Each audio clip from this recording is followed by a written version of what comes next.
Why is adoption of all this technology so slow in farming? There are a few reasons.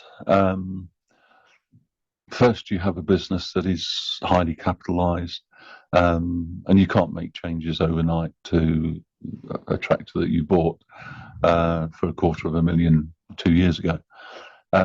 So you need a 5-year or more plan to move towards robotics, for example. And for some work on the farm, we still need horsepower. So we need to achieve a balance between tractors for horsepower and robotics. If we wind forward quite a few years, I think the horsepower will go back to a contractor base. That's the way it used to be. People didn't have their own combines. Contractors would have combines and come along as a service and combine fields.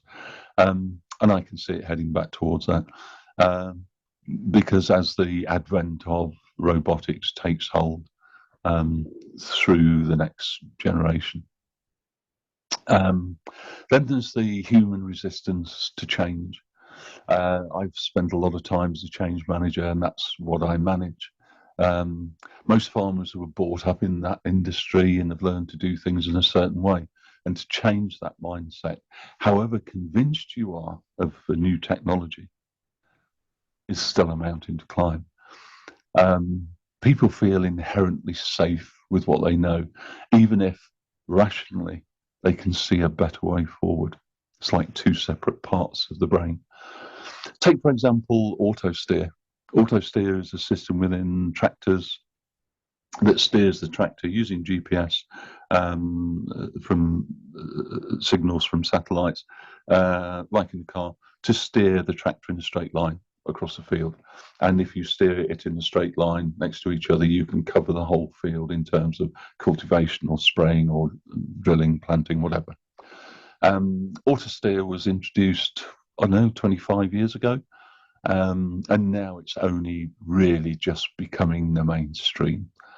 And it was given a good push by the cheapness of GPS systems. So an auto steer, years ago would be incredibly expensive, built into the tractor. Now they're relatively cheap, less than £1,000, and they can be added to a tractor and a lot more accurate. But auto steer has taken a long time. It's taken a long time, and that's the one thing that farmers generally are quite proud of. Moving in a straight line with a tractor. And if you had a wiggle in drilling years ago, particularly on a field next to a road, and you'd hear about it in the pub for several months afterwards.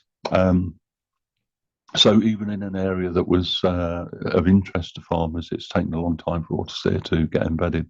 I think farmers are getting better at looking at technology, but it's a big change for the farming system. Don't underestimate it. So that's why it doesn't happen overnight. There's also the emotional thing, I have to say, of driving a large tractor is a great thing to do. The power, the comfort, scream from the turbo, it's a man thing. And lightweight robots don't offer you the same level of satisfaction. So there is that emotional thing as well. But a significant technical rather than emotional reason is that we don't have the vision systems to cope with these complex crop scenes yet. We're only looking at simple niche solutions, controlling weeds in simple crops. Adoption of any robotics is trapped today in niche areas, like picking red fruits or killing weeds in wide row crops. AgriSynth can change that and free the technology for more robust solutions, and that will allow more rapid adoption. You'll be going to a farmer with a piece of equipment or a service that can do a range of things reliably, as opposed to a niche thing that may or may not work most of the time. It's a different proposition and one that will increase adoption rate.